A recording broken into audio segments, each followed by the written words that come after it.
Assalamualaikum warahmatullahi wabarakatuh. Terima kasih kepada teman-teman yang sudah mengeklik video ini. Semoga dengan teman-teman yang sudah mengeklik ini dapat memahami materi yang akan kami bahas.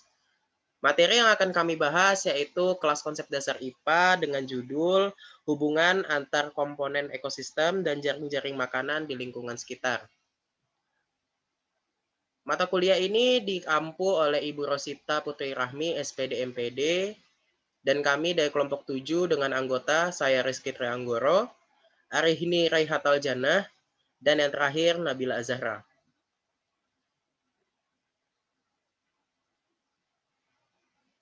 Selamat datang teman-teman, bagaimana? Apakah kalian sudah siap dengan pembelajaran kali ini? Hubungan antar komponen ekosistem dan jaring-jaring makanan di lingkungan sekitar. Mungkin teman-teman di sini ada yang belum mengerti apa itu ekosistem.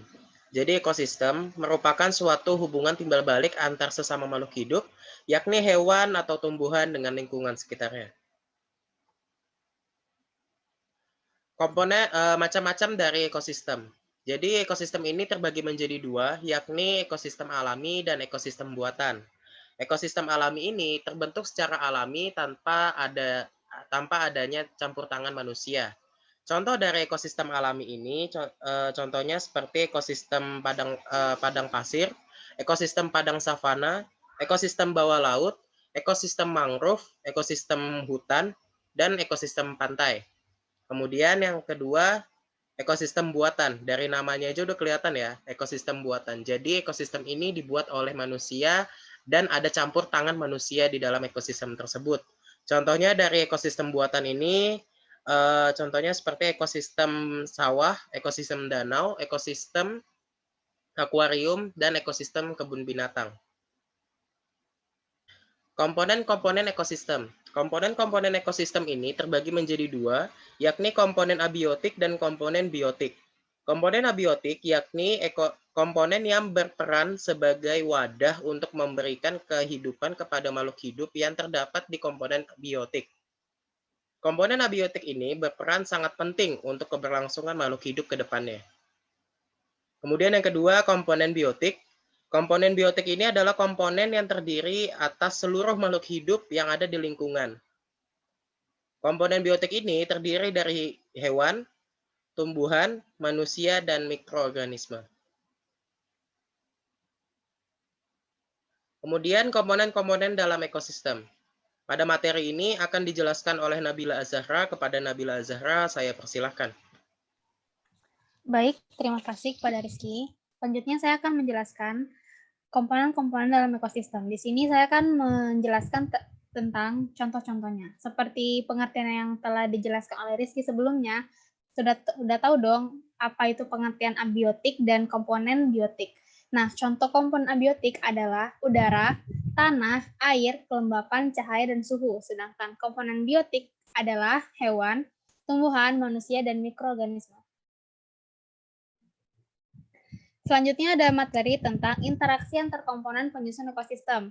Di interaksi antar komponen penyusun ekosistem itu ada 4 bagian. Yang pertama ada hubungan netral, di mana hubungan ini adalah hubungan yang tidak saling mempengaruhi antar organisme, di mana organisme satu yang lain tidak saling terganggu keadaannya. Yang kedua ada hubungan simbiosis. Hubungan simbiosis adalah hubungan yang mempengaruhi antar dua organisme. Di hubungan simbiosis ada 3 jenis simbiosis. Yang pertama, simbiosis mutualisme, simbiosis komensalisme, dan simbiosis parasitisme. Berikut contoh-contoh interaksi antar komponen penyusun ekosistem. Nah, di gambar hubungan netral terdapat gambar ayam dan kambing, di mana jika kandang ayam dibangun di sebelah kandang kambing, kedua organisme ini tidak saling terganggu keberadaannya. Lalu ada hubungan simbiosis. Yang pertama ada hubungan simbiosis mutualisme, seperti gambar yang telah teman-teman lihat ya. Di sini ada hubungan simbiosis mutualisme, tahu dong pengertiannya seperti apa. Nah, hubungan simbiosis mutualisme adalah hubungan yang saling menguntungkan. Contohnya seperti lebah dan bunga ini ya, di mana lebah menghisap nektar dari bunga dan bunga terbantu untuk melakukan penyerbukan. Yang kedua ada hubungan simbiosis komensalisme. Dari pengertiannya sendiri adalah hubungan yang satu untung dan satunya tidak dirugikan. Contohnya seperti pada gambar ya. Ini ada ikan hiu dan ikan remora, di mana saat ikan hiu memakan makanan itu bakal ada sisa-sisa makanan di bawah tubuh ikan hiu. Dan ikan remora akan memakan makanan tersebut, sedangkan ikan hiu tidak akan terganggu akan keberadaan dari ikan remora. Yang ketiga ada hubungan simbiosis parasitisme. Dari pengertiannya, hubungan simbiosis parasitisme adalah hubungan yang satu untung dan satu yang dirugikan. Contohnya pada gambar ini antara nyamuk dengan manusia, di mana nyamuk itu menghisap darah dari manusia dan manusia itu sendiri terganggu dengan keberadaan si nyamuk. Nah, di sini ada lagi interaksi antar komponen penyusun ekosistem. Selanjutnya ada hubungan kompetisi. Hubungan kompetisi adalah hubungan yang terjadi karena ketidakseimbangan yang terjadi yang mengakibatkan persaingan antar organisme dalam waktu yang bersamaan. Yang keempat nih, ada hubungan predasi. Hubungan predasi adalah hubungan antar organisme yang memaksa dan dimangsa. Selanjutnya, materi akan diselesaikan oleh Arini. Kepada Arini, saya persilakan. Baik, terima kasih kepada Nabila. Baik teman-teman, di sini saya akan menjelaskan tentang contoh interaksi antar komponen penyusun ekosistem. Nah, bisa teman-teman lihat di sini ada gambar banteng yang sedang berkelahi.